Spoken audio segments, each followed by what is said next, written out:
ये धन्यवाद। आपकी सरकार को सत्ता में आए 8 साल हुए हैं। इन 8 साल में प्रशासन की सबसे बड़ी उपलब्धियां क्या हैं? मेरा ये मानना है कि किसी भी सरकार के लिए, लोकतंत्र में किसी भी सरकार के लिए सबसे बड़ी उपलब्धि जनता जनार्दन की संतुष्टि होनी चाहिए। और मैं इस बात को कह सकता हूँ कि पिछले 8 वर्ष में हमारी सरकार ने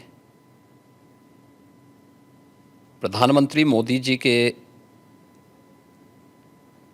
प्रेरणादायी मार्गदर्शन में, उनके विजनरी नेतृत्व में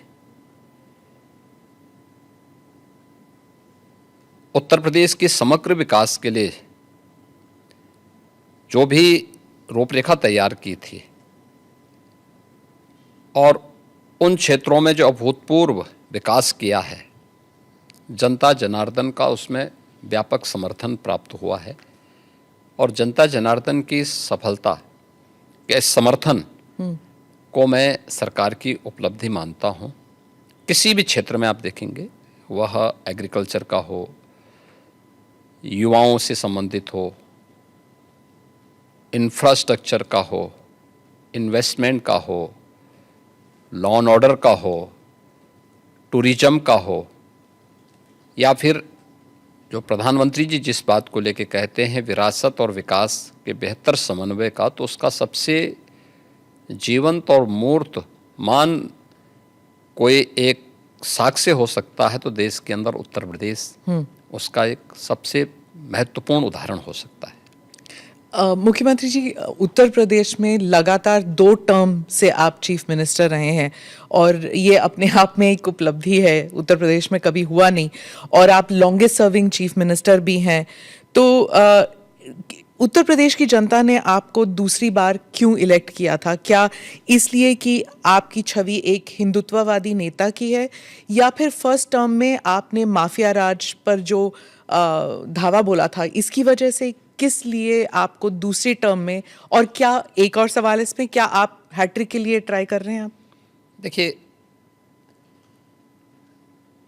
मैं रहा नहीं हूँ, मैं वर्तमान में भी चीफ मिनिस्टर हूँ।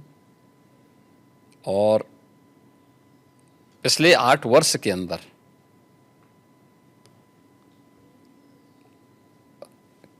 अपनी पार्टी के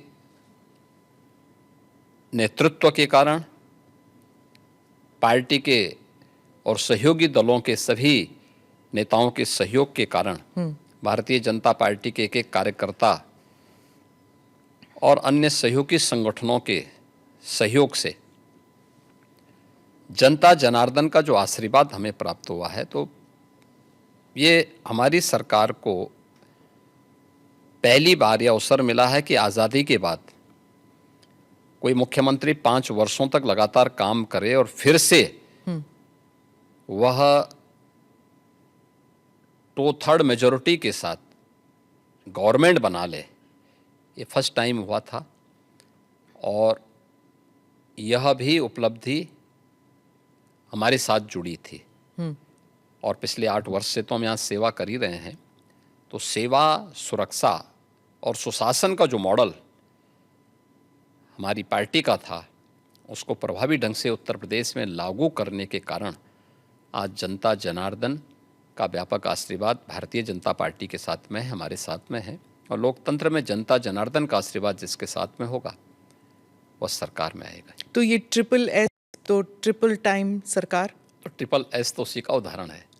तो फिर तीसरी बार के लिए भी आप कोशिश करेंगे? मैं कोशिश नहीं करूंगा, हमारी पार्टी कोशिश करेगी। पर चीफ मिनिस्टर तो आप ही बनेंगे ना? नहीं, मैं क्यों बन सकता हूँ? भारतीय जनता पार्टी का कोई भी कार्यकर्ता बन सकता है। अच्छा, क्योंकि ऐसी अटकलें लगाई जा रही थी, क्योंकि आपने कहा था कि जब आप पहले टर्म में आपको कुछ अफसर ने कहा था कि आप अयोध्या मत जाइए, विवाद हो सकता है, और आपने कहा कि अगर सत्ता चली भी जाए तो कोई बात नहीं। अब आपने ये 2-3 बारी कहा कि सत्ता चली जाएगी, त्याग देंगे। जब ऐसी बातें होती है तो फिर अटकलें लगाई जाती है कि शायद योगी जी दिल्ली की तरफ देख रहे हैं, या फिर दिल्ली से न्योता आया है। देखिए, ये उद्धरण उन प्रसंगों को लेकर के होते हैं जहाँ पे विरासत को आगे बढ़ाने का एक जज्बा सामने आता है। 2017 के पहले अयोध्या की क्या स्थिति थी, हर एक व्यक्ति जानता था। एक जद्दोजहद के साथ जब हम लोग उस समय अयोध्या की यात्रा करते थे तो बहुत सारे बैरियर हुआ करते थे, बुनियादी सुविधाओं का अभाव था और अयोध्या अपनी पहचान के लिए मोहताज थी। 2017 में भारतीय जनता पार्टी की डबल इंजन की सरकार उत्तर प्रदेश में बनी और उत्तर प्रदेश में सरकार बनने के बाद उन चुनौतियों से भी हमें का भी सामना करना था जो आज़ादी के बाद से लगातार जिन भावनाओं को दबाया गया था वहाँ पे। साथ साथ अयोध्या का समग्र विकास भी करना था, लेकिन अयोध्या को उसकी पहचान भी देनी थी। और उसी में एक बड़ा तबका ऐसा था जो ये मानता था कि हमें इस प्रकार के मुद्दों को नहीं टच करना चाहिए क्योंकि ये विवाद हो सकता है। देखिए, आप सत्ता में रहेंगे तो आपके लिए अनुकूल वातावरण भी होगा, प्रतिकूल भी होगा। अनुकूल और प्रतिकूल के बीच में समन्वय बना करके जब हम आगे बढ़ते हैं तो ही कुछ परिणाम दे पाएंगे। और अयोध्या के साथ भी यही हुआ। हमने कहा भी ठीक है, विरोध होता है तो होने दीजिए, देखेंगे। अयोध्या जाएंगे, कोई एक कार्यक्रम का शुभारंभ करेंगे जो अयोध्या की पहचान बन सके। दीपावली तो अयोध्या से जुड़ी हुई थी, दीपोत्सव, और दीपावली के आयोजन को एकदम विस्मृत सा कर दिया गया था अयोध्या में ही। तो हमने दीपोत्सव के आयोजन के साथ फिर उसकी पहचान को वहाँ दिलाई। तो हम लोगों ने वहाँ पे मर्यादा पुरुषोत्तम भगवान श्री राम के प्रति और सरयू मैया के प्रति दीपोत्सव के माध्यम से जो कृतज्ञता ज्ञापित की थी, उसका परिणाम आज नई अयोध्या के रूप में सबके सामने है, जिसको देख करके हर व्यक्ति अभिभूत होता है। तो प्रधानमंत्री जी का जो विजन विरासत के प्रति है, उसका मूर्तमान स्वरूप आज अयोध्या में भी देखने को मिलता है। आज आप देख रहे होंगे, जिस अयोध्या में साल भर में कुछ लाख लोग आते थे, आज करोड़ों लोग वहाँ पहुँच रहे हैं। व्यवसाय वहाँ फल फूल रहा है, लोगों को अनेक अवसर प्राप्त हो रहे हैं। तो हम लोग अपनी सत्ता की चिंता करें और अपनी विरासत को विस्मृत कर लें, तो मुझे लगता है कि ये हम न्याय नहीं कर पा रहे हैं, अपने साथ भी, अपने समाज के साथ भी और अपने देश के साथ भी। योगी जी, आपने डबल इंजन सरकार का जिक्र किया। अखिलेश जी कहते हैं डबल इंजन क्या, अब तो इंजन एक दूसरे को नमस्ते तक नहीं करती। हाँ, देखिए, ये उनके संस्कार थे। हमारे यहाँ हम विरासत को सम्मान दे करके अपनी वर्तमान लीडरशिप को भी सम्मान करते हैं और अपने पूर्वजों के प्रति भी सम्मान का भाव रखते हैं। लेकिन जिनके आदर्श औरंगजेब हों तो उनका आचरण भी उसी प्रकार का जरूर होगा, और लोगों ने देखा भी अपनी आंखों से। आप क्यों कहते हैं कि उनका औरंगजेब उनके लिए आदर्श हैं? क्योंकि वो औरंगजेब को महिमा मंडित कर रहे हैं। वे सब लोग उस कैटेगरी में खड़े हो चुके हैं। उनके नेताओं ने मुंबई से लेकर के लखनऊ तक, ये सभी लोग तो महिमा मंडन करने वाले लोग हैं। तो जिनका जैसा आदर्श होगा तो वैसे ही उनका स्वयं का चरित्र भी होगा। यही तो हमारी संस्कृति भी कहती है, शिवो भूत्वा शिवम यजेत। तो जो जिसकी पूजा करेगा उस जैसा ही बनता है। हम राम को आदर्श मानते हैं, कृष्ण को आदर्श मानते हैं, शिव को आदर्श मानते हैं, उनकी पूजा करते हैं, तो स्वाभाविक रूप से उनके अच्छे गुण भी हमारे अंदर उनकी कृपा से समाहित होते हैं। जो औरंगजेब को, बाबर को अपना आदर्श मानता होगा तो उन जैसे गुण भी उनके अंदर देखने को मिलेंगे, और ये आचरण लोगों ने अपनी आंखों से देखा भी है और आगे भी देखेंगे। वो कहते हैं आपको हिस्ट्री के बारे में कुछ पता नहीं है। राणा संगा के बारे में उन्होंने कहा कि वो थे जिन्होंने बाबर को न्योता दिया था। आप जानते नहीं हैं अपने विरासत के बारे में। हिस्ट्री ये लोग जानते हैं। हिस्ट्री यही लोग जानते हैं जो जिन्ना को महिमामंडित करते हैं। हमें याद है इसी उत्तर प्रदेश में हम लोग लौह पुरुष सरदार वल्लभ भाई पटेल की unity run up for unity के कार्यक्रम के साथ जुड़ रहे थे। हमने पूरे प्रदेशवासियों को इसके लिए आमंत्रित किया था। सरकार भी थी, भारतीय जनता पार्टी भी थी, सभी दलों को हमने आमंत्रित किया था। एक तरफ सरदार वल्लभ भाई पटेल जो भारत की एकता के आदर्श हैं, भारत की एकात्मता के शिल्पी हैं, हम उनके प्रति श्रद्धा का भाव व्यक्त कर रहे थे और ये लोग जिन्ना को महिमामंडन कर रहे थे। तो ये वही कैटेगरी है, ये वही ब्रीड है जो बाबर से लेकर के औरंगजेब तक और जिन्ना तक को महिमामंडन करते हैं। तो देश के प्रति इनके भाव क्या होंगे, भारत की विरासत के प्रति इनके भाव क्या होंगे, भारत के महापुरुषों के प्रति क्या इनके भाव क्या होंगे, ये अंदाज़ा इसी से लगाया जा सकता है। और ये लोग अवसरवादी भी हैं, इनको पलटी मारने में कोई देर नहीं लगेगी। भाई आज कर रहे हैं तो कहीं वोट लेना होगा, तो उनके कुछ नेताओं ने बयान देने शुरू किए हैं कि अब जो लॉस हो रहा है और जो कटघरे में खड़े हुए हैं, ठीक है, तो उसके बारे में इन्होंने कहना शुरू कर दिया, नहीं साहब ये तो जो है उन्होंने गलत बोला है और ये तो राष्ट्रीय महापुरुष थे, राष्ट्र नायक थे।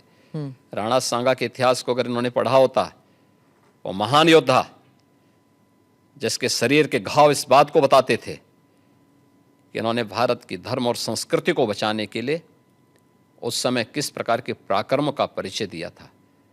ये महाराणा प्रताप, महाराणा सांगा, छत्रपति शिवाजी महाराज और गुरु गोविंद सिंह के बारे में ये लोग बताएंगे। इतिहास के बारे में लोग क्या जानते हैं?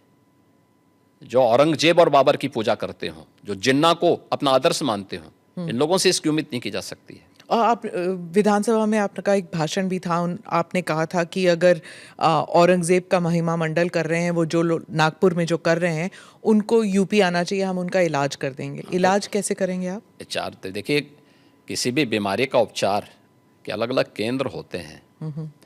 तो यूपी ऐसे लोगों को बहुत अच्छा उपचार देता है, उनकी जैसी डिमांड होगी उस प्रकार का उपचार दे देंगे। महाराज, आपके राज्य में क्या मुसलमान सुरक्षित है?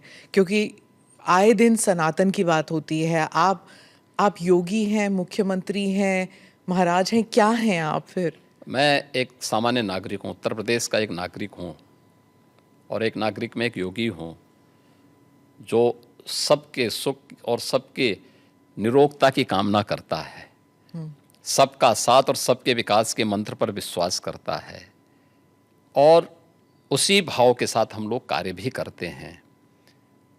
आप मुझे बताइए, दुनिया की सबसे प्राचीनतम धर्म और संस्कृति है सनातन धर्म। उसके नाम से ही आप अंदाजा लगा सकते हैं दुनिया की कोई जाति, मत और मजहब नहीं है जिसको उसकी विपत्ति के समय सनातन धर्मावलंबियों ने शरण न दी हो, उसके संरक्षण के लिए उसको हर प्रकार से फलने फूलने के लिए अवसर न प्रदान किया हो। लेकिन बदले में उसे मिला क्या? बदले में मिला क्या? और दुनिया के अंदर कोई उदाहरण नहीं, कोई उदाहरण नहीं कि कहीं भी हिंदू राजाओं ने दुनिया के अंदर कहीं भी अपने बल पर, अपने वैभव के दंभ से किसी पर आधिपत्य स्थापित किया हो, कहीं नहीं है। देखिए उदाहरण, अयम निज परोवेति गणना लघु चेतसाम उदार चरितानाम तो वसुधैव कुटुंबकम, इस सनातन वाक्य है। दुनिया के अंदर कोई बोलता है? दुनिया के अंदर किसी ने इसका आचरण किया? कोई नहीं किया। सब तो हड़पना चाहते हैं। यानी यह अपना है, यह पराया है, यह भेदभाव छोटी संकुचित बुद्धि के लोग करते हैं। उदार चरित्र के लोगों के लिए तो पूरी दुनिया ही एक परिवार है। पर ये- इस भाव के साथ सनातन धर्मावलंबी ने हमेशा काम किया है और आज भी उदाहरण देखने को मिल सकता है कि 100 हिंदू परिवारों के बीच में 100 हिंदू परिवारों के बीच में एक मुस्लिम परिवार सबसे सुरक्षित रहता है। उसको इसके पर्व और त्योहारों को, उसको अपने सभी मजहबी कर्मों को करने के लिए, या जिस मत और मजहब या संप्रदाय या सेक्ट का अनुयायी होगा उसको उस परंपरा के अनुसार अपने सारे धार्मिक मान्यताओं या उपासना विधि को पूरी स्वतंत्रता होती है। लेकिन मैं कहता हूं 100 परिवारों के बीच में, एक हिंदू की बात तो दूर करिए, 100 मुस्लिम परिवारों के बीच में 50 हिंदू सुरक्षित रह सकता है क्या? नहीं रह सकता। अब बांग्लादेश आपके सामने उदाहरण है, इससे पहले पाकिस्तान उदाहरण था, अफगानिस्तान में क्या हुआ था। ये चीजें दिखाती हैं और होशियारी यही है कि कहीं धुआं उड़ रहा हो या किसी को ठोकर लग रही हो तो हमें ठोकर लगे इससे पहले हम संभल जाएं। तो वही संभलने के लिए बोला जाता है। हम तो सबके बीच सबको समान भाव से देख रहे हैं। उत्तर प्रदेश में मुसलमान सबसे ज्यादा सुरक्षित है, सबसे ज्यादा सुरक्षित है। अगर हिंदू सुरक्षित है तो वह भी सुरक्षित है। अगर दंगे यहां यूपी में होते थे जो 2017 के पहले, अगर हिंदू की दुकान जलती थी तो मुसलमान की भी जलती थी, हिंदू का घर जलता था तो मुसलमान की भी जलती थी। और 17 के बाद से दंगे बंद हुए।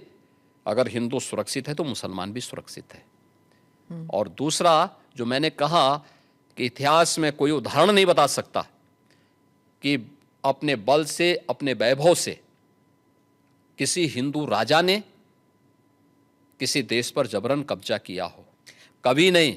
इतिहास इसका उदाहरण है, आप उठा के देख सकते हैं। भगवान राम लंका में गए और लंका में रावण पर विजय प्राप्त करके लक्ष्मण को वहां के वैभव को देख के थोड़ा मोहित हुए। भगवान राम ने कहा नहीं लक्ष्मण, उन्होंने उनको एक ही बात कही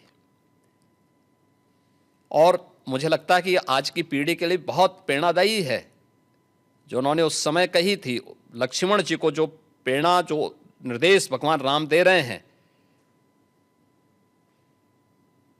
लंका के बारे में, अपि स्वर्णमयी लंका नमे लक्ष्मण रोचते जननी जन्म भूमिस्य स्वर्गादपि गरीयसी, कि लक्ष्मण लंका भले ही सोने की क्यों न हो, लेकिन याद रखना ये मुझे रुचिकर नहीं लगती, मेरी रुचि का नहीं है। मेरा काम था माता सीता को दुरात्मा रावण से मुक्त करना, वो मैंने कर लिया है। अब हमें यहां से निकलना है, क्योंकि जिस माँ ने जन्म दिया है और जहां हमने जन्म लिया है उससे बढ़कर के दूसरा कोई भी, स्वर्ग से बढ़कर के उपभोग दूसरा हो ही नहीं सकता, इससे बढ़कर के उपभोग हो ही नहीं सकता है, चाहे वो स्वर्ग ही क्यों ना हो। और इसलिए हम यहाँ नहीं करेंगे। ये उदाहरण मैं इसलिए दे रहा हूँ जिसलिए जो सनातन धर्म पर प्रहार करते हैं उनकी आंखें खुलें, वो देखें। उदाहरण हमारे सामने पर्याप्त हैं और ऐसे अनेक उदाहरण आपको समय समय पर मिलेंगे। मुख्यमंत्री जी, आपने रोग हटाने की बात की, लेकिन कभी कभी ऐसे लगता है आप रोग ही हटाने की बात कर रहे हैं, क्योंकि जो बुलडोज़र चला है, आज नागपुर में चला है, यहाँ पर भी कोर्ट भी कहता है कि ये बुलडोज़र जस्टिस बंद होना चाहिए, लेकिन कोई बंद नहीं कर रहा। आज भी नागपुर में चला है, तो ये जब बुलडोज़र जस्टिस जब मना किया है फिर भी चल रहा है। देखो, जो न्याय मानते होंगे उनके लिए न्याय होता है। जो स्वयं न्याय को, कानून को अपने हाथों में लेते हैं तो बहुत बार कानून के दायरे में रह करके उनको सबक भी सिखाया जाता है। जो जैसे समझेगा उसको उसी भाषा में समझाना चाहिए।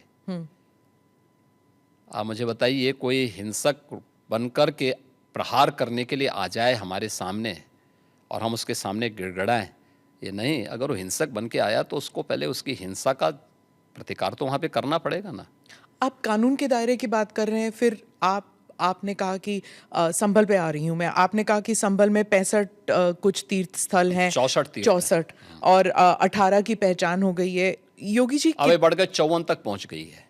आप कितनी जगह खोदेंगे, कितने मस्जिद जितने भी होंगे सब ढूंढेंगे। जितने भी होंगे सब ढूंढेंगे, सब निकालेंगे और दुनिया को बोलेंगे कि भगवान ने जिसको आंखें दी हैं वो आके देखो तो क्या हुआ था संभल में। देखिए, संभल एक सच्चाई है और मैं इसलिए नहीं कह रहा हूं भाई आपको उपासना विधि की पूरी छूट है, कहीं भी आप बनाइए, लेकिन आप तो इस्लाम के मुद्दों से ही भटक करके काम किए हैं। पर ये तो बन चुके हैं अब ये उनको। बन नहीं चुके हैं। इस्लाम कहता है कि किसी भी हिंदू मंदिर या किसी हिंदू घर को तोड़ करके आपके द्वारा बनाई गई कोई भी इबादत गृह ये खुदा को स्वीकार्य नहीं है। क्यों आपने बनाई? आप तो इस्लाम के विरुद्ध आचरण कर रहे हैं।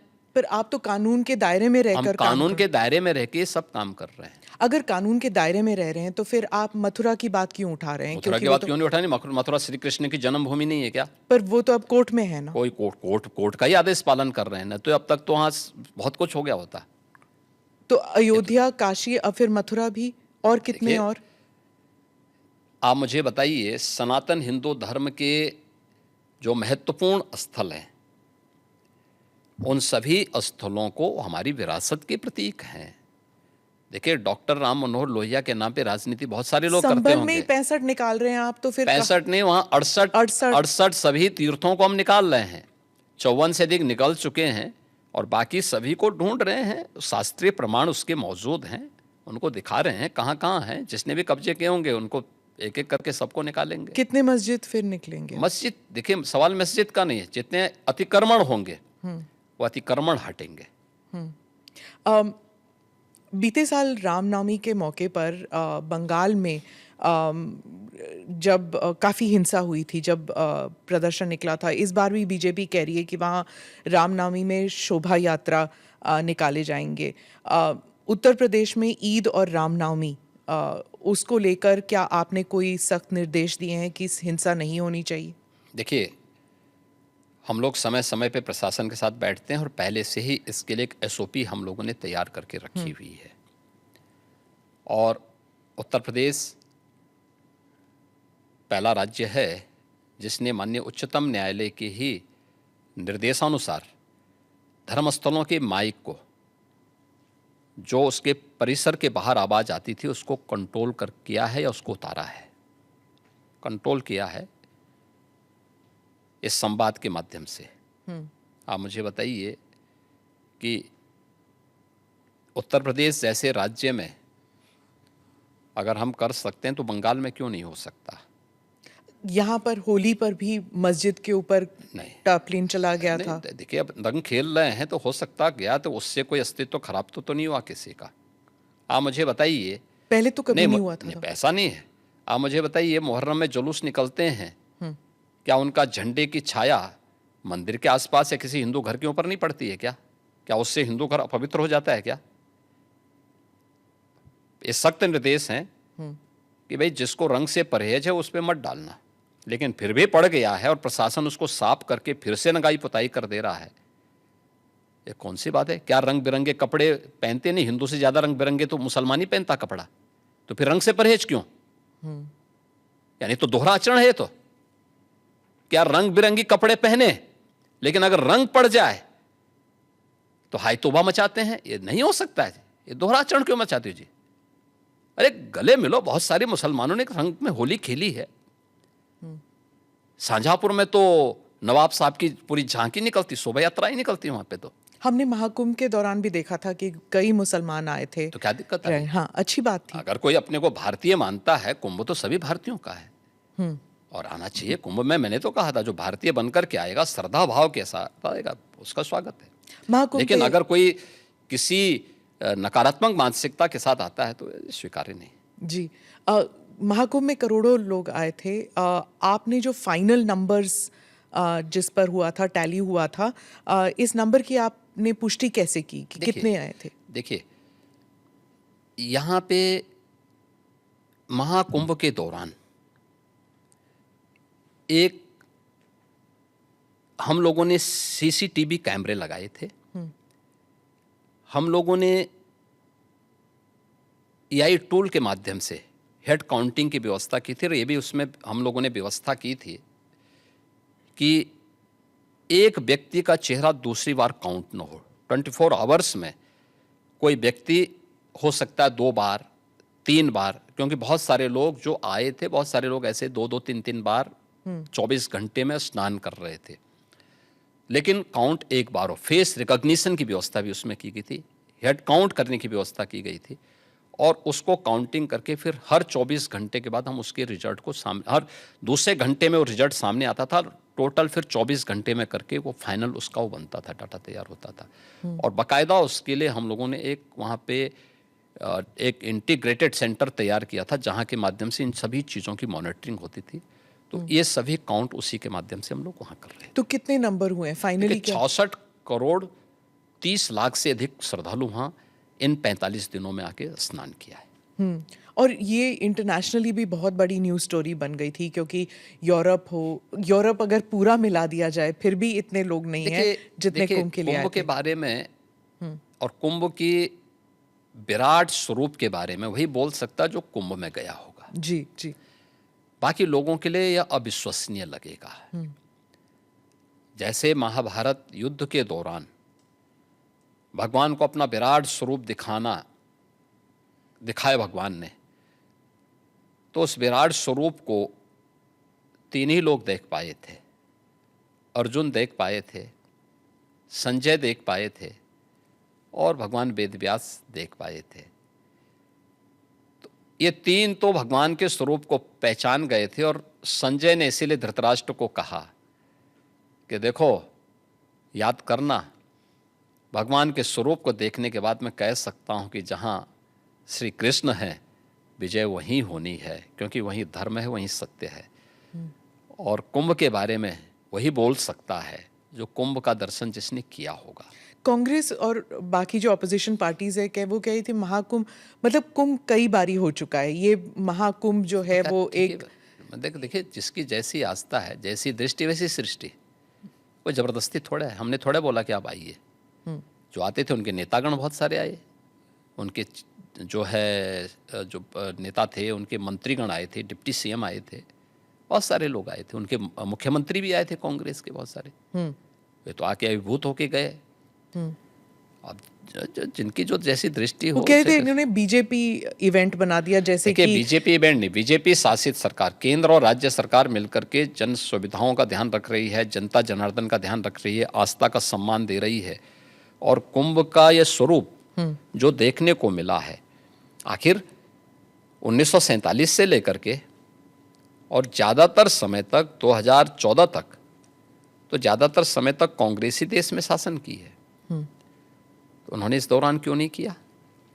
उनको बहुत बार अवसर मिला था। प्रदेश में भी 1947 से लेकर के और 1989 तक कांग्रेस की सरकार ज़्यादातर रही है। तो उन्होंने इस दौरान क्यों नहीं जन सुविधाओं का ध्यान रखा?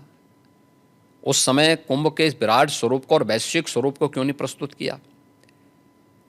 कुंभ के बारे में देश के अंदर एक सकारात्मक भाव पैदा हो और ये वैश्विक मान्यता इसको प्राप्त हो, तो मोदी जी के कारण आज संभव हो पाया है। प्रधानमंत्री मोदी जी ने यूनेस्को से 2019 में प्रयागराज कुंभ को मानवता की अमूर्त सांस्कृतिक धरोहर के रूप में मान्यता दिलाई जी। दुनिया के सभी मिशन को प्रयागराज में आमंत्रित करने की कार्रवाई को आगे बढ़ाया। दुनिया के देशों के प्रवासी भारतीयों को कुंभ के आयोजन के साथ जोड़ने का काम किया। 19 में प्रवासी भारतीय दिवस का आयोजन वाराणसी में कराया गया, और इन आयोजनों के साथ दुनिया के लोगों को जोड़ने का अभिनव कार्य भी ये प्रधानमंत्री मोदी जी के साथ हुआ। और कुंभ का मतलब भव्य और दिव्य हो, स्वच्छता, सुरक्षा और सुव्यवस्था उसका मॉडल बने, जनता जनार्दन की सुविधा और उनकी आस्था का सम्मान करना हम सीखें। मोदी जी ने जो विजन दिया आज जो जमीनी धरातल पर दिखाई दे रहा है, तो जनता जनार्दन ने इसको हाथों हाथ लेकर के पूरा देश उमड़ पड़ा, पूरी दुनिया उमड़ पड़ी। जो हादसा हुआ था महाकुंभ के दौरान, कुछ लोगों की मृत्यु भी हुई थी, आपने जांच बिठाई थी, उसके बारे में कुछ अपडेट बताएंगे? देखिए, वह एक जुडिशल कमीशन है, और उसमें माननीय उच्च न्यायालय ने भी और सुप्रीम कोर्ट ने भी जो उसके बारे में डायरेक्शन दिए थे, उसके अनुसार वो अपना काम कर रहा है। हमने 1 महीने का समय दिया था, माननीय उच्च न्यायालय ने कहा कि नहीं, 1 महीने नहीं, इसको कुछ और समय दे करके, उसका विस्तार देकर कुछ उन्होंने नए चीज़ें उसके साथ जोड़ी है, तो उसके अनुसार वो कार्य कर रहा है। और उन सभी तथ्यों को लेकर के जो राज्य सरकार ने उसके लिए तय किए थे और माननीय न्यायालय ने जो उसके बारे में उसका थोड़ा विस्तार दिया है, इसको लेकर के वो अपना कार्य कर रहे हैं। उसमें सभी पक्षों से वो बातचीत भी कर रहे हैं, बयान ले रहे हैं, साक्ष्य कलेक्ट कर रहे हैं, और फिर उसके बाद जो भी फाइंडिंग आएगी तो उसकी रिपोर्ट वे लोग देंगे, तो फिर इस पर हम लोग आगे कार्रवाई करेंगे। ममता बनर्जी ने कहा कि प्रबंध सही नहीं थे, उन्होंने मृत्यु कुंभ कहा इसके बारे में। मैंने कहा ना, जिसकी जैसी दृष्टि होगी है। मैं कहता हूँ बंगाल के प्रतिदिन 13 जनवरी से लेकर के और 26 फरवरी तक 50,000 से 1 लाख श्रद्धालु पर डे वहाँ से आता था प्रयागराज में, और वो स्वाभाविक रूप से इस भीड़ को देख करके वेस्ट बंगाल की सरकार स्वयं घबरा गई, क्योंकि उनके रेलवे स्टेशन, उनके एयरपोर्ट पर हर कोई प्रयागराज आने के लिए उतावला था। लेकिन चाहे वह वेस्ट बंगाल की गवर्नमेंट ने, चाहे वह कांग्रेस ने, आरजेडी ने या समाजवादी पार्टी ने, महाकुंभ के बारे में जो भी बात कही है वो उनके तुष्टीकरण की पराकाष्ठा का उदाहरण है, भारत की आस्था का अपमान करने का एक उदाहरण है। लेकिन महाकुंभ ने साबित किया है कि नहीं, वह मृत्युंजय महाकुंभ था, और महाकुंभ में जो भी आया अभिभूत होकर के गया। मृत्युंजय महाकुंभ, मृत्युंजय महाकुंभ। अच्छा, मैं इससे थोड़ा सा हटके फिर से उत्तर प्रदेश के एक और मेले के बारे में पूछना चाहती हूँ, जो गाजी सलार मसूद के नाम से जो मेले लगते हैं संभल और बहराइच में। अब बात चल रही है कि शायद उसको भी बंद किया जा सकता है, और आपने भी कहा था कि गाजी सलार मसूद या उसके उनके जैसे जो हमलावर हस्तियां हैं, उन्हें एक आइडल, उन्हें एक उस रूप से नहीं देखना चाहिए, नए भारत में उनके लिए जगह नहीं है। देखिए, आक्रांताओं को महिमा मंडित नहीं करना चाहिए।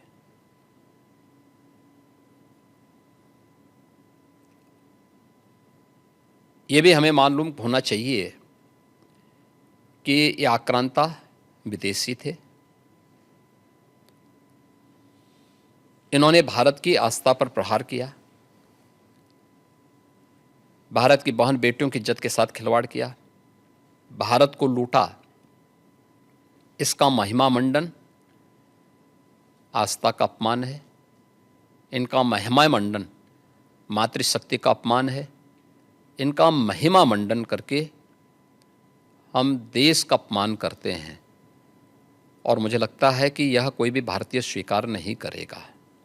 याद करना, यही वे आक्रांता थे जिन्होंने देश के अंदर जबरन धर्मांतरण को आगे बढ़ाया था। देश के अंदर आज भी बहुत सारे मुस्लिम परिवार ऐसे हैं जो अपने पूर्वजों की परंपरा का जो स्मरण करते हैं, और 6 पीढ़ी पहले, 8 पीढ़ी पहले बहुत सारे लोगों ने डॉक्यूमेंट तैयार रखे हुए हैं कि उनके पूर्वज कोई ना कोई हिंदू था।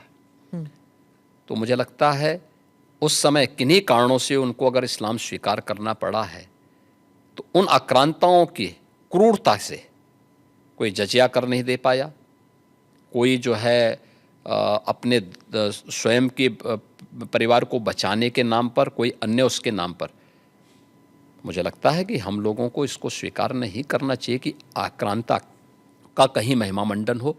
पर कुछ तो ट्रेडिशन का मतलब क्या होता है? ट्रेडिशन के लिए आप फतेह करते थे। गाजी को तो कहीं, गाजी तो यहाँ उत्तर प्रदेश में कोई भी युद्ध जीता नहीं था। देखिए, सालार मसूद गाजी वही है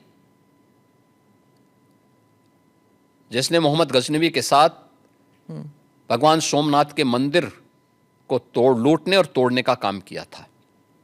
ये विदेशी लुटेरा था, और इसको महाराज सोहेल देव के नेतृत्व में हिंदू राजाओं ने जिस कार्य के लिए हकदार था, जिंदा खड़ा करके इसको पूरी तरह जलाया था। इस्लाम में सबसे क्रूर मौत मारी जाती है। जिसका वो हकदार था, उसने जितना अत्याचार किया था, हिंदू धर्म और संस्कृति को तोड़ करके, आस्था पर प्रहार करके, बहन बेटियों की इज्जत के साथ खिलवाड़ करके, वही व्यवहार उसके साथ उस समय हिंदू राजाओं ने किया था। तो जय जयकार तो महाराज सुहेलदेव की होनी चाहिए और पूजा महाराज सुहेलदेव की होनी चाहिए, न कि सालार मसूद गाजी की। इसीलिए कहते हैं ना कि मुसलमान खतरे में है, जो ओवैसी कहते हैं आपके राज्य में, क्योंकि जो ट्रेडिशन चलते आए हैं आप उनको हटाना चाहते हैं, जो उनके जिनके लिए वो पूजनीय समझते हैं आप उनको कह रहे हैं कि वो गद्दार हैं, उनको हटाना चाहते हैं आप। इसलिए मुसलमान इससे खतरे में नहीं है, इनकी वोट बैंक की राजनीति खतरे में है। जिस दिन अपने पूर्वजों को भारतीय मुसलमान समझ जाएगा, इन सब के बोरिया बिस्तर बन जाएंगे।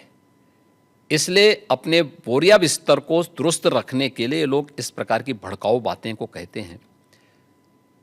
भारत के मुसलमानों को याद रखना होगा, वे तभी सुरक्षित है जब हिंदू सुरक्षित है, हिंदू ट्रेडिशन सुरक्षित है, उसी के साथ उनकी भी सुरक्षा निहित है। तो हिंदू कहाँ खतरे में है? हाँ, तो हिंदू कश्मीर के अंदर क्या हुआ था, अभी बांग्लादेश के अंदर क्या हुआ है, पाकिस्तान के अंदर क्या हुआ है।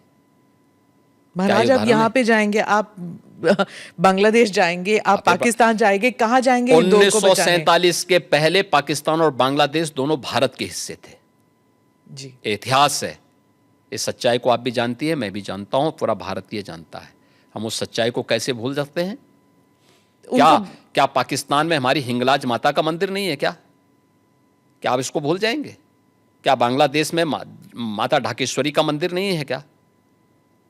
तमाम ऐसे धर्मस्थल हैं जो आज भी वहां पड़े हुए हैं। हिंदुओं के साथ किस प्रकार का व्यवहार वहां हो रहा है? इसीलिए तो सीए कानून लाई बीजेपी की सरकार, जो हिंदू यहाँ आना चाहते हैं। हम हिंदुओं के आने देने की बात नहीं कर रहे हैं, जो आ चुके हैं, जो आ चुके हैं। आखिर इन लोगों ने जो यहां पर इस्लाम खतरे में बात कर रहे हैं, उन हिंदुओं का भी इन्होंने यहां विरोध किया था। आप अनुमान करिए कि भारत में ही वो हिंदुओं का विरोध कर रहे हैं, तो पाकिस्तान और बांग्लादेश के अंदर क्या हाल हो रहे होंगे, क्या हाल उनके हालात क्या होंगे। इनकी मानसिकता का अंदाजा इसी से लगाया जा सकता है कि हिंदुओं के प्रति इनके दुराग्रह कितने खतरनाक हैं और कितने छोटे स्तर के हैं। कांग्रेस के एक दिग्गज नेता ने कहा है कि वो संविधान बदल देंगे। इसी बात को लेके 2024 में बीजेपी के ऊपर ये प्रहार किया गया था और आपकी पार्टी के नंबर कम आए थे, क्योंकि ये प्रचार या दुष्प्रचार जो भी कहना चाहें आप, ये कहा गया था। और अभी डीके शिव कुमार ने संविधान के बारे में कुछ कमेंट्स पास किए हैं, आपका उस पर क्या कहना है? देखिए, कर्नाटक सरकार के द्वारा धर्म के आधार पर आरक्षण, यह बाबा साहब भीमराव अंबेडकर के द्वारा दिए गए संविधान का अपमान है। याद करना, जब संविधान सभा में आरक्षण की बात हुई तो उसमें धर्म के आधार पर आरक्षण का मुद्दा भी उठा था और बाबा साहब भीमराव अंबेडकर ने इसका पुरजोर विरोध किया था। उन्होंने कहा था कि आरक्षण सामाजिक रूप से उन लोगों को दिए जाने चाहिए जिनके साथ अस्पृश्यता और छुआछूत सैकड़ों वर्षों से होती आई है। अनुसूचित जाति जनजाति के लोगों को उसके साथ जोड़ा गया था और इसीलिए भारत के संविधान ने विशेष प्रावधान करके उनके लिए आरक्षण की व्यवस्था दी। धर्म के आधार पर आरक्षण का विरोध भारत के संविधान सभा के हर एक सदस्य ने किया था और सबने इस बात को कहा था, क्योंकि उसी समय देश 1947 में देश का विभाजन धर्म के आधार पर हुआ था और उसका विरोध और उसकी साया आने वाले समय में भारत पर न पड़ने पाए। लेकिन ये कांग्रेस 1952 से लगातार बाबा साहब भीमराव अंबेडकर के द्वारा बनाए गए संविधान के साथ इसी प्रकार से छेड़छाड़ करती रही, लगातार कर रही। कश्मीर में धारा 370 समाप्त करने का पाप, जो उस समय जबरदस्ती संविधान में डालने का पाप इन्होंने किया था। हम आभारी हैं मोदी जी के, जिन्होंने इस पाप को पूरी तरह समाप्त करके आज इस कलंक को मिटाया है। आज कश्मीर में धारा 370 समाप्त होती है। आज वहाँ पर फिर से लोकतंत्र बहाली की प्रक्रिया के साथ जुड़ा और विकास की प्रक्रिया के साथ जम्मू कश्मीर जुड़ा है। पंचायत चुनाव से लेकर विधानसभा के चुनाव हो गए। ठीक है, सरकार जिसकी भी बनी, लेकिन जनता को अपने आप को वहाँ पे उस प्रक्रिया का हिस्सा बनने का अवसर मिला ना। लेकिन कांग्रेस ने तो इससे वंचित रखा था जम्मू कश्मीर को। कुछ परिवारों को लूट की छूट दे रखी थी। भारत के खिलाफ आतंकवाद के गढ़ के रूप में उसको प्रस्तुत किया करने का प्रयास हुआ था। लेकिन आज जम्मू कश्मीर मुख्य धारा के साथ जुड़ करके विकास की प्रक्रिया के साथ जुड़ रहा है। ऐसे समय समय पर इन्होंने किया। याद करिए, ये महिला सशक्तिकरण की बात करते थे, लेकिन 3 तलाक का भी समर्थन करते थे। मोदी जी ने इन 3 तलाक की कुप्रथा को भी समाप्त किया। और महिला सशक्तिकरण का सबसे बड़ा उदाहरण है कि 3 तलाक के नाम पर जब मर्जी आए तब कोई जो है किसी महिला के जीवन के साथ खिलवाड़ करे, ये नहीं हो सकता है। आज वो एक मजबूत सुरक्षा कवच मिला है। तो ये चीज़ें देने का काम वो किया था। तो कांग्रेस को जब भी अवसर मिला है, डीके शिव कुमार वही बोल रहे हैं जो विरासत में कांग्रेस ने उनको दिया है, जो कांग्रेस का एजेंडा है। ये संविधान की प्रति लेकर के घूमते हैं, लेकिन इनको सच्चाई, अपने कृत्यों की सच्चाई के बारे में इनकी बताया जाना चाहिए कि इन्होंने कब कब बाबा साहब भीमराव अम्बेडकर का अपमान किया और भारत के संविधान में कितने संशोधन करके इन्होंने संविधान की आत्मा को 1976 में क्या नहीं किया था इन्होंने संविधान के साथ में गला घोंटने का काम किया था। तो ये कांग्रेस तो हमेशा करती रही। और आगे जो भी बोल रहे हैं डीके शिव कुमार, ये वही बोल रहे हैं जो कांग्रेस की विरासत से उन्हें प्राप्त हुआ है। आपने कॉन्स्टिट्यूशन की बात कही।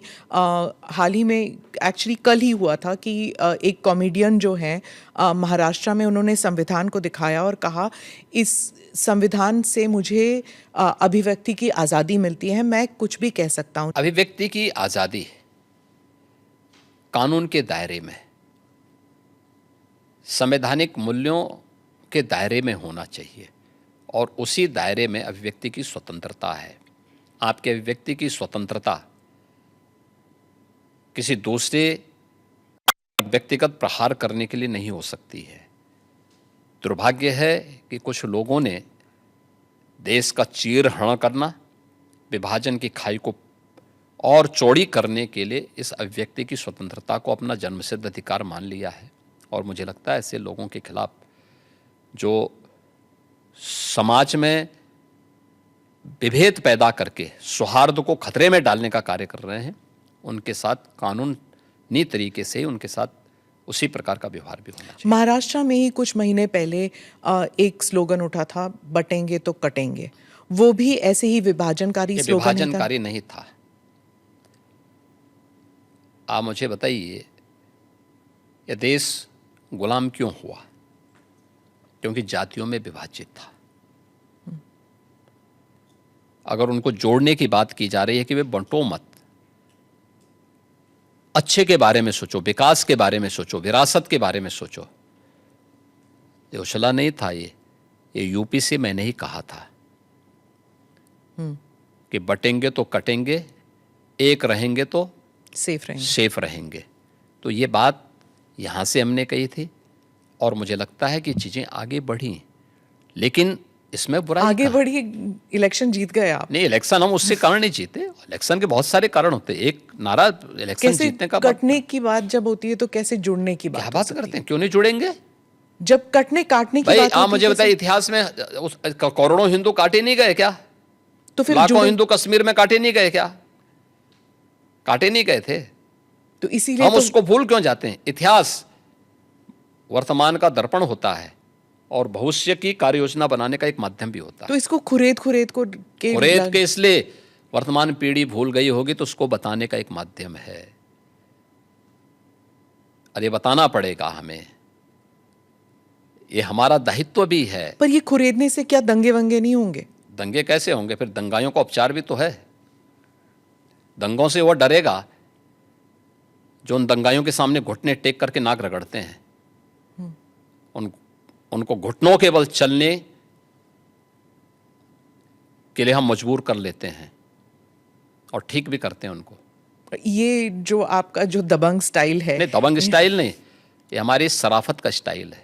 हाँ, आप ये कहते हैं, लेकिन अखिलेश जी और जो उत्तर प्रदेश के बाकी नेता हैं वो यही कहते हैं कि आप जो कह रहे हैं कि प्रशासन और लॉ एंड ऑर्डर जो कंट्रोल में है, ये सिर्फ लीपापोती की जाती है। वो उनके सोशल मीडिया हैंडल पे रोज तो मुझे कहता हो, लिस्ट आता है। मैं क्या कर रहा हूँ, आप मुझे बताइए, 66 करोड़ लोग प्रयागराज में आए, आपकी एएनआई की तो पूरी टीम वहाँ कवरेज कर रही थी, कई कैमरे आपके लगे हुए थे। आपने किसी श्रद्धालु को ये कहते हुए सुना कि साहब मेरे साथ लूट हुई है? नहीं। किसी बहन और बेटे को ये कहते हुए सुना कि उसके साथ छेड़खानी हुई है? कहीं पे किसी को ये कहते हुए, किसी व्यापारी को कहते हुए सुना गया कि उससे जबरन किसी ने पैसा मांगा है? किसी व्यक्ति को अपहरण की कोई शिकायत वहाँ आई क्या इन 45 दिनों में? आप मुझे बताइए, इससे बड़ा उदाहरण और क्या हो सकता है? भाई, हमारी कितनी भी फोर्स रही होगी वहाँ पे, तो फोर्स तो एक सीमित संख्या में थी ना। 50,000 के आसपास हमारी फोर्स वहाँ पे थी, और प्रतिदिन 28, 29 और 30 इन 3 दिनों में 15 करोड़ श्रद्धालु आए थे। 29 के पहले यानी 28 के पहले प्रतिदिन 1 करोड़ से कम श्रद्धालु थे। 50,000 से लेकर 60,000, 50 लाख से लेकर 60 लाख तक आते थे, और 29 के बाद से फिर ये बढ़ता गया, और 3 फरवरी के बाद से यानी बसंत पंचमी के बाद से यह और तेजी के साथ आगे बढ़ा। संख्या 1.5 करोड़, 2 करोड़, 1.5 करोड़, 2 करोड़ की पर डे की आ रही थी। लेकिन कहीं आप लोगों ने सुना? कोई बात नहीं थी। दूसरा, 25 करोड़ की आबादी का राज्य, अगर आपसी पहले से गुटबाजी नहीं है, पहले से वैमनस्यता नहीं है, और कोई आपसी वो नहीं है, तो सामान्य रूप से कोई इस प्रकार की घटना को अंजाम नहीं दे सकता है। यह लिपापोती नहीं, ये वास्तविकता है। और ये उत्तर प्रदेश की बहन बेटियां इस बात को जब अभिव्यक्त करती हैं, हम लोग नहीं बोलते हैं, ये तो उत्तर प्रदेश की माताएं बहनें बोलती हैं, बेटियां बोलती हैं कि हम आज सुरक्षित हैं। नहीं तो 17 के पहले तो यहाँ पे स्कूली बालिकाएं बहुत सारी ऐसी थीं, ऐसे ऐसे कस्बे थे, ऐसे ऐसे जनपद थे जहाँ पर अभिभावक अपने बच्चों को या तो दूर के रिश्तेदार के पास या किसी हॉस्टल में दूर भेज देता था। आप मुझे बताइए, जब उस बेटी को माँ बाप का संरक्षण मिलना है बचपन में, तब वो दूर हॉस्टल में जा कर के पढ़ने के लिए मजबूर है। आज मुझे प्रसन्नता है कि डबल इंजन की भारतीय जनता पार्टी की सरकार के कारण वह बेटी अपने माँ बाप के संरक्षण में अपने घर से स्कूल जाती है और घर में वापस आती है। आज वो अपने को सुरक्षित महसूस करती है। और मैं तो एक बेटी से मिलने के लिए कैराना गया था। मैं जब उस परिवार में गया था 2015 में, उस परिवार के अभिभावक की हत्या हुई थी। वो एक व्यापारी परिवार था, और जब उस परिवार से मिलने के लिए गया था, वह परिवार यहाँ से भाग करके सूरत चला गया था। 18 में वापस आया, तो वापस आने पर फिर से उन्होंने व्यापार शुरू कर रहे थे, तो मैं वहाँ गया था फिर मिलने के लिए, पूछने के लिए कि भाई आप क्यों भागे थे और फिर वापस आए हैं। तो उस परिवार ने मुझे बताया, उस परिवार ने कहा साहब हमारे जो परिवार का जो मुखिया थे, उनकी तो हत्या कर दी गई 15 में, 2015 में, तब दंगों में। श्री अखिलेश यादव उस समय, दंगों के पहले अखिलेश यादव उस समय चीफ मिनिस्टर थे यहाँ पे, ये दंगों के बाद की बात है। और पहले फिरौती वसूली गई, फिर उसके बाद उनकी हत्या की गई थी। इसके बाद वो परिवार को जब कोई पुलिस संरक्षण नहीं मिला, क्योंकि वहाँ के ज़्यादातर हिंदू परिवार पलायन कर गए थे, कैराना छोड़ करके भाग चुके थे। लेकिन सरकार जब आई, सरकार ने जब ऐसे आपराधिक तत्वों के खिलाफ सख्ती शुरू की, हमारी सरकार आने के बाद, तो बहुत सारे परिवार वापस आना शुरू हुए। तो उनकी प्रॉपर्टी पे बहुत सारे दंगाइयों ने कब्जा करके रखा हुआ था, तो उन कब्जों को खाली, बहुत सारे लोगों ने तो सरकार बनते ही कब्जे खाली कर दिए थे। बाकी जो बचे हुए थे तो उनको हमने वसूली के साथ कब्जे खाली भी करवाए। और ये सारी कार्रवाई वहाँ पे संपन्न हुई। तो उस परिवार से मैं मिलने के लिए गया था, क्योंकि उस परिवार के एक प्रमुख सदस्य की हत्या हुई थी और उसके बाद ही किराना का पलायन शुरू हो गया था। उस परिवार में 6ठी क्लास में पढ़ने वाली एक बालिका थी। मैं उस परिवार में गया तो मैंने उस बेटी से पूछा, मैंने कहा कौन क्लास में पढ़ती? उसने कहा 6ठी क्लास में। मैंने कहा स्कूल जाने में भय नहीं लगता है? उसने कहा नहीं, अब तो नहीं लगता है। अब सोचिए कि 3 साल पहले जो बेटी स्कूल जाने से वंचित रह गई थी और सूरत जाने के लिए मजबूर हुई थी, वही परिवार वापस आया, क्या उसको सुरक्षा नहीं मिलनी चाहिए थी? आप कह रहे हैं कि दंगाइयों के खिलाफ कार्रवाई नहीं होनी चाहिए, तो फिर इन बेटियों की सुरक्षा कौन करेगा? इन व्यापारियों की सुरक्षा कौन करेगा? तो यही डंडा इन बेटियों की सुरक्षा करता है, इन व्यापारियों की सुरक्षा करता है, इन दंगाइयों को और इन अपराधियों और माफियाओं को ठिकाने भी लगाता है। और इसलिए इतनी सख्ती हमें करनी पड़ती है। और तब 25 करोड़ की जनता भारतीय जनता पार्टी के साथ समर्थन के साथ खड़ी होती है। आपने इस परिवार का जिक्र किया, मैंने आपका एक भाषण सुना था जिसमें आपने कहा था कि जो यूपी का युवा है छिपता था ये कहने से कि मैं यूपी का हूँ, क्योंकि उसको एक श्रमिक के रूप में देखा जाता था, एग्रीकल्चर लेबर या कंस्ट्रक्शन लेबरर। लेकिन यूपी की जो छवि बदली है, ही सेज इट प्राउडली कि मैं यूपी का हूँ, उसके बारे में कुछ बताइए। हाँ, देखिए 2017 के पहले की स्थिति ऐसी थी, उत्तर प्रदेश का ये नाम सुन करके ही उसको किसी नौकरी के लिए जाता था, उसको बाहर कर दिया जाता था। उत्तर प्रदेश का नाम सुन करके ही होटलों में कमरे नहीं मिलते थे, रूम नहीं मिलते थे, धर्मशाला में जगह नहीं मिलती थी, लोग किराएदार नहीं बनने देते थे, लोगों को अपनी पहचान छुपानी पड़ती थी। आज मैं कह सकता हूं, उत्तर प्रदेश का युवा हो, अन्नदाता किसान हो, या किसी भी सेक्टर का कोई व्यक्ति आज पहचान के लिए मोहताज नहीं है। और ये पहचान के लिए जो मोहताज नहीं है, आज वो कहीं जाता है तो कहीं भी देश के अंदर कहीं जाता है, दुनिया के अंदर कहीं जाता है, अगर वह यूपी का नाम लेगा तो लोगों के मन में, अगर वह धार्मिक आस्थावान व्यक्ति है तो अयोध्या, काशी, प्रयागराज या यहाँ के धर्मस्थल याद करके बड़े सम्मान के साथ लोग उसको देखते हैं। यूपी के नाम से, यूपी के इंफ्रास्ट्रक्चर से लोगों के मन में होता, अच्छा ये वहीं से आए हैं। तो यूपी जो पहले एक श्रम शक्ति माना जाता था, एक लेबर के रूप में यहाँ की एक पहचान थी कि यहाँ के लोग एक सामान्य उसके साथ जुड़ेंगे, आज वही यूपी विरासत की शक्ति के रूप में और अर्थ शक्ति के रूप में देश के अंदर और दुनिया के अंदर अपनी पहचान बनाए। आप तो फिल्म जगत से भी लोगों को बुला रहे हैं यहाँ पर। हमारी फिल्म सिटी, यहाँ पे यूपी के अंदर एक फिल्म सिटी का निर्माण का कार्य प्रारंभ हो रहा है और उस पर सारी कार्रवाई आगे बढ़ चुकी है। और मुझे लगता है कि कला का सम्मान किया जाना चाहिए और कला के उसी सम्मान को आगे बढ़ाने के लिए हम लोगों ने इस प्रक्रिया को आगे बढ़ाया है। योगी जी, एक और सवाल है वक्फ अमेंडमेंट बिल को लेकर। वो संसद में टेबल होने वाला है। और आप क्या समझते हैं इसके बारे में? क्योंकि कुछ लोग मानते हैं, खासकर मैं फिर से ओवैसी साहब का ही नाम लूंगी, कि बीजेपी जो है वो इस बिल के नाम पर मस्जिदों पर कब्जा करना चाहती है और भारत के मुसलमान जो हैं अब खतरे में है क्योंकि इबादत की जगह नहीं मिलेगी उन्हें। देखिए, भाजपा मस्जिद में कब्जा करके क्या करेगी? मंदिर ढूंढेगी। ये मुझे लगता है कि गुमराह कर रहे हैं। वक्फ के नाम पर आखिर कितना जमीन कब्जा करोगे? दूसरा, वक्फ के नाम पर एक भी कोई इन्होंने वेलफेयर का काम किया हो, एक भी नहीं आप गिना सकते।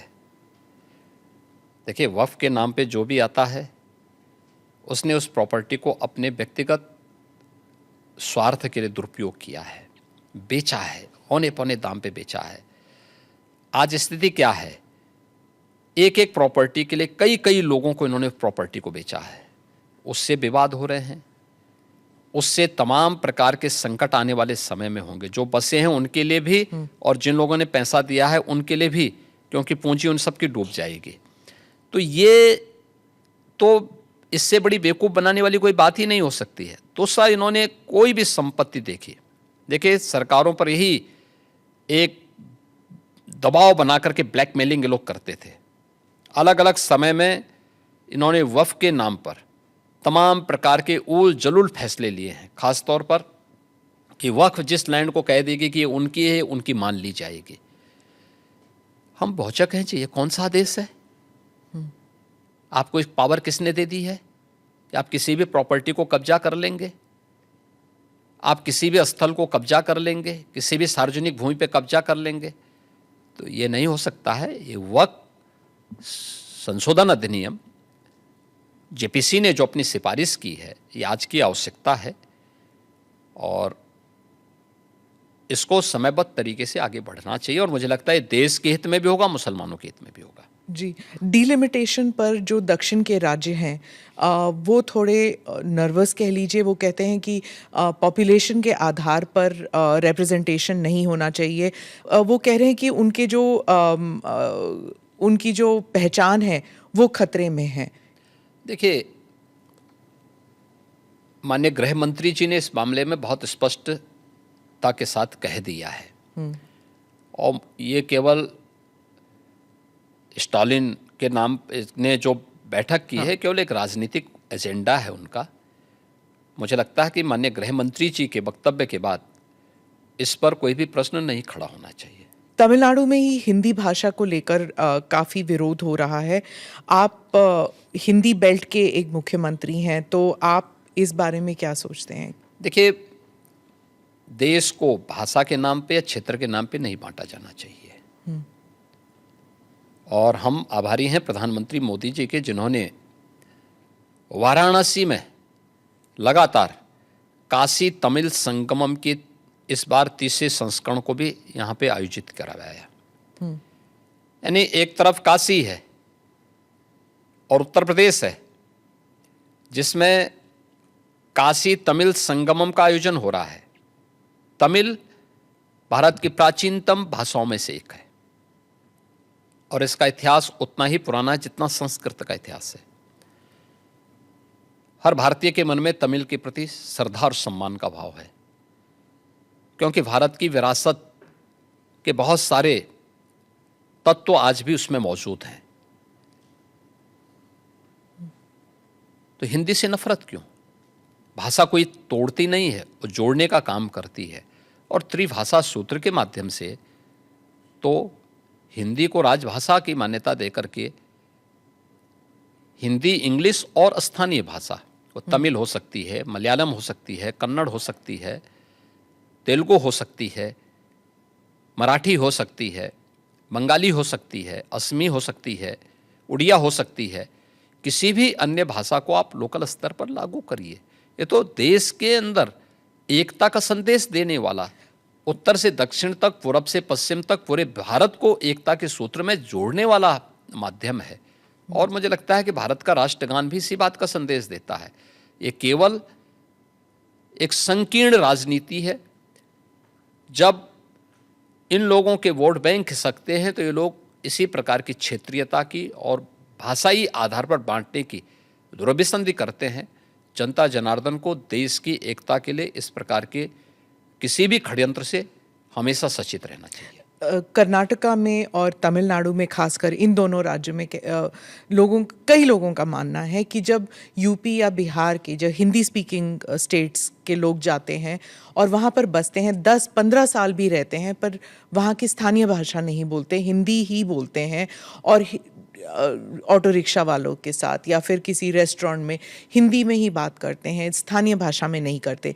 लेकिन उन राज्य से जब लोग उत्तर प्रदेश आते हैं तो हिंदी बोल लेते हैं, हिंदी में ही बात करते हैं क्योंकि कामकाज की जो भाषा है वो हिंदी है। तो क्या समस्या आ रही? मैं कहता हूँ कि हमें हर भाषा को सीखना चाहिए। हम तो यहाँ उत्तर प्रदेश के विश्वविद्यालयों में तमिल भी पढ़ा रहे हैं, तेलुगु भी पढ़ा रहे हैं, कन्नड़ भी पढ़ा रहे हैं, मलयालम भी पढ़ा रहे हैं और यही नहीं पढ़ा रहे हैं, हम लोग विदेशी भाषाओं को भी यहाँ पढ़ा रहे हैं यहाँ के विश्वविद्यालयों में। ये तो नेशनल एजुकेशन पॉलिसी में भी ये सारे प्रावधान किए गए हैं। तो अगर हम यहाँ तमिल पढ़ा सकते हैं तेलुगु पढ़ा सकते हैं, मलयालम और कन्नड़ पढ़ा सकते हैं, मराठी पढ़ा सकते हैं।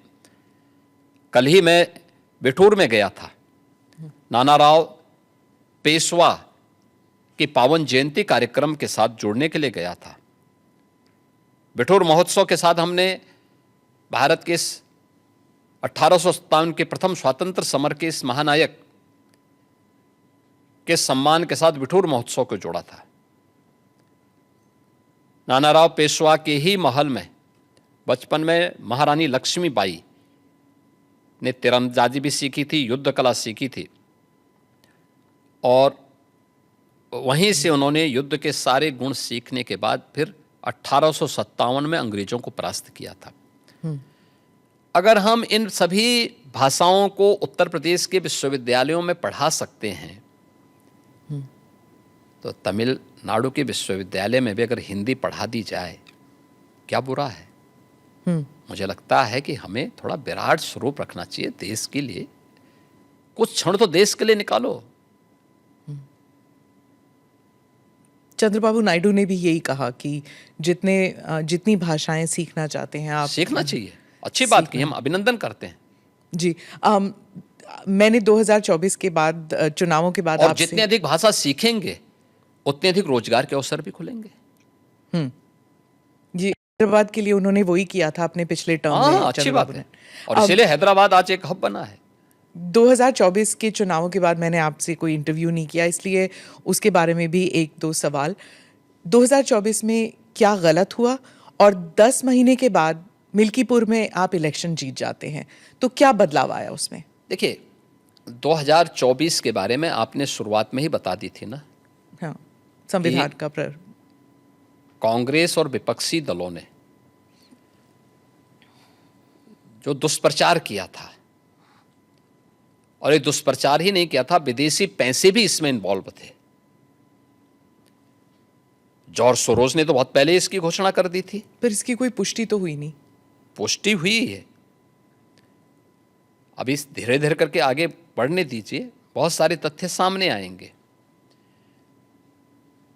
व्यापक पैमाने पे दुष्प्रचार का माध्यम, एनजीओ के माध्यम से इन्होंने गांव-गांव में, सोशल मीडिया प्लेटफॉर्म के माध्यम से, डिजिटल मीडिया के माध्यम से दुष्प्रचार किया कि संविधान बदल देंगे, मोदी जी आएंगे तो नया संविधान ला देंगे, तमाम प्रकार की इन्होंने जो बातें कही।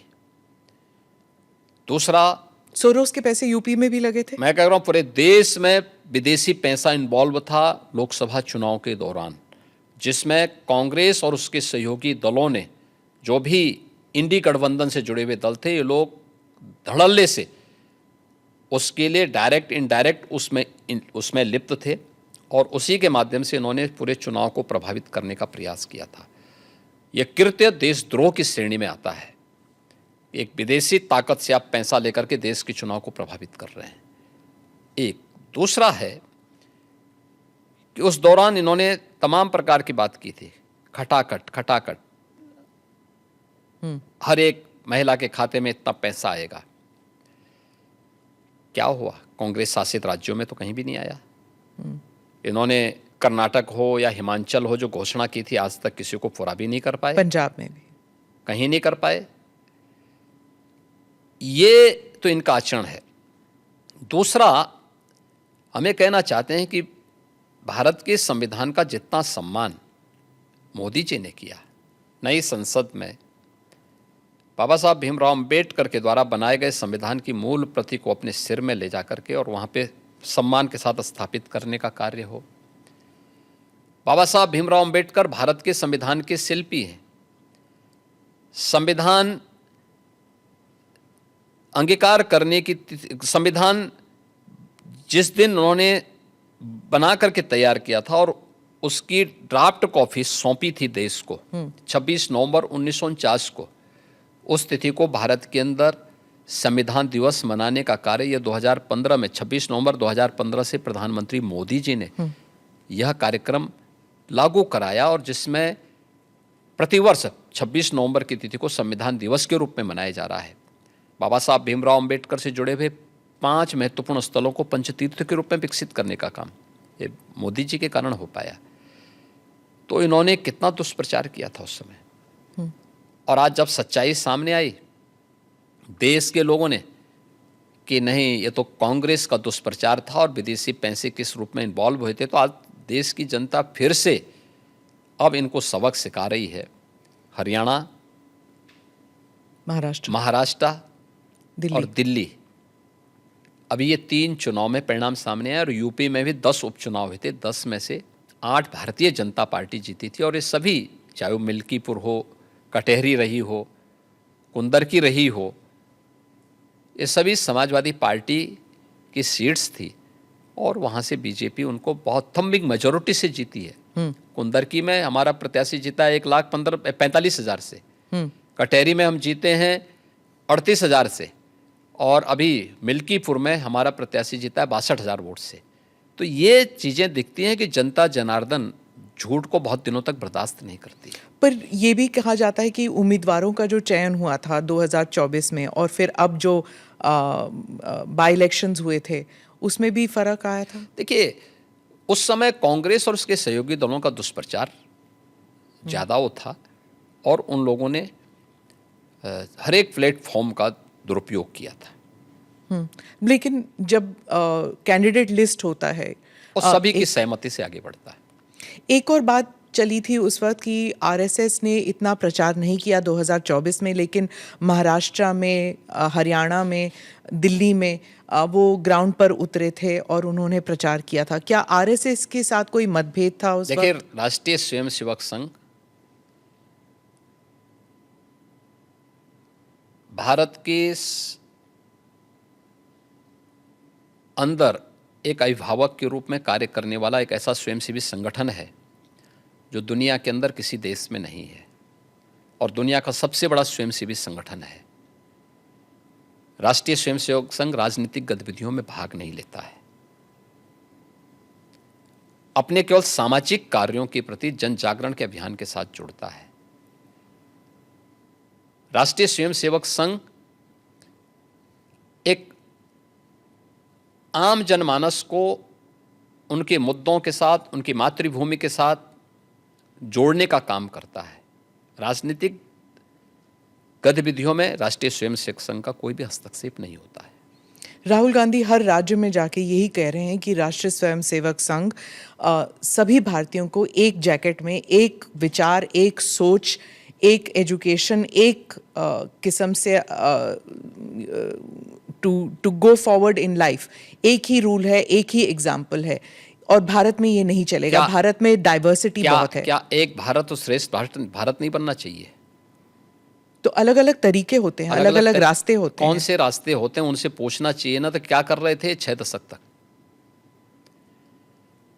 पूछे ना अपने नाना से भी और अपने दादी से भी, अपने पिताश्री से भी, क्यों नहीं पूछा इन्होंने?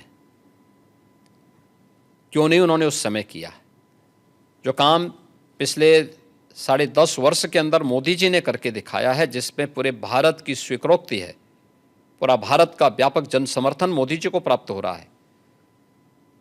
ये काम क्यों नहीं कांग्रेस ने कर लिया? अयोध्या के विवाद को तो हमेशा भी विवादी बने रहने देना चाहते थे। काशी की संकरी गलियों में गांधी जी के नाम पे जिंदगी भर राजनीति कर रहे हैं, लेकिन 1916 में काशी की संकरी गलियों को लेकर के गांधी जी ने टिप्पणी की थी काशी में, और बहुत कड़ी टिप्पणी की थी। क्यों नहीं उन्होंने राष्ट्रपिता महात्मा गांधी के उस सपने को साकार किया? वो मोदी जी ने ही साकार किया है। क्यों नहीं 3 तलाक की कुप्रथा को कांग्रेस ने समाप्त किया? क्यों नहीं कुंभ के आयोजन को इतनी भव्यता के साथ और दिव्यता के साथ कांग्रेस ने आगे बढ़ाया? क्यों नहीं देश के अंदर इंफ्रास्ट्रक्चर के वर्ल्ड क्लास मॉडल को कांग्रेस देने में क्यों विफल रही है? एक भारत श्रेष्ठ भारत के ये सभी अवसर हैं, और अयोध्या में आज तो राम मंदिर का निर्माण भी हो गया। एक नई अयोध्या के दर्शन सबको हो रहे हैं, जिस रूप में पूरा अयोध्या के प्रति लोग लालायित दिख रहे हैं। लाखों लोग प्रतिदिन आ रहे हैं दर्शन करने के लिए। राहुल गांधी तो भारत जोड़ो के लिए निकल पड़े थे, उन्होंने 2 यात्राएं की, तो फिर उनको क्यों आप कह रहे हैं कि वो विभाजनकारी काम करते हैं? देखिए, इनका भारत जोड़ो भारत तोड़ो अभियान का हिस्सा है। ये जहाँ जाते हैं, दक्षिण में जाएंगे तो उत्तर भारत की निंदा करेंगे, उत्तर में आएंगे तो दक्षिण की निंदा करेंगे, भारत से बाहर जाएंगे तो भारत की निंदा करेंगे। इसलिए इनके आचरण को देश समझ चुका है। लेकिन भारत की राजनीति में भारतीय जनता पार्टी के लिए राहुल जैसे कुछ नमूने जरूर रहने चाहिए, जिससे एक रास्ता हमेशा के लिए साफ होता रहे, अच्छा रहता है, बना रहे। आखिर में एक सवाल, आपने $1 ट्रिलियन इकोनॉमी की बात कही उत्तर प्रदेश के लिए, लेकिन पर कैपिटा इनकम अभी भी उस स्तर का नहीं है। तो ये दो जो अलग अलग चीज़ें हैं, इनको आप कैसे एकजुट करेंगे? देखिए, उत्तर प्रदेश जैसे राज्य में यह एक चुनौतीपूर्ण कार्य था और आदरणीय प्रधानमंत्री जी ने विजन हम लोगों के सामने रखा था। हम लोगों ने प्रधानमंत्री जी के प्रेरणादायी नेतृत्व में इस पर कार्य करना प्रारंभ किया। आज हमारी सरकार के 8 वर्ष पूरे हो रहे हैं। इसमें से 3 वर्ष के दौरान तो कोविड महामारी के साथ जूझते हुए हमारे व्यतीत हुए, लेकिन उस सब के बावजूद डबल इंजन की भारतीय जनता पार्टी की सरकार ने पिछले 8 वर्ष में, अगर जो तथ्य हैं, जो आंकड़े हैं, वह मैं आपके सामने रखता हूं,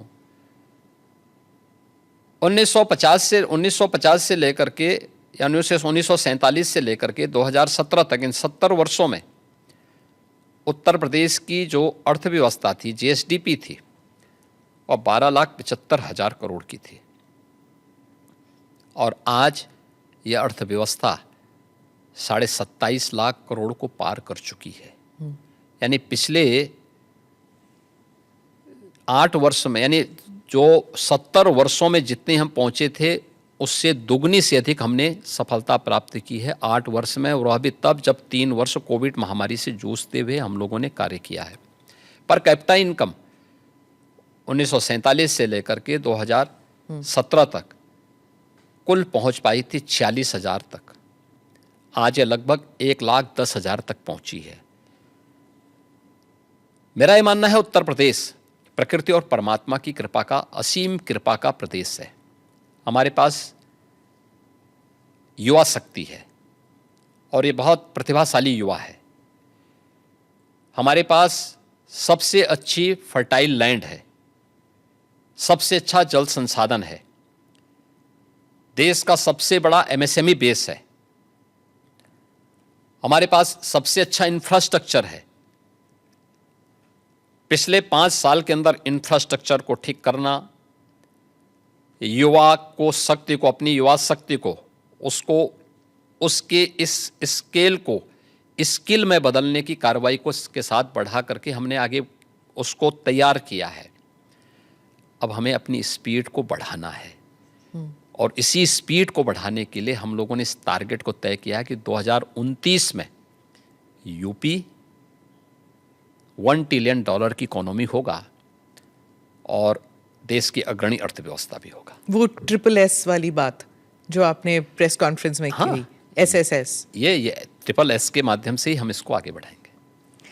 आपको हमारी शुभकामनाएं। ANI के साथ बात करने के लिए धन्यवाद। धन्यवाद, आपको बहुत बहुत धन्यवाद।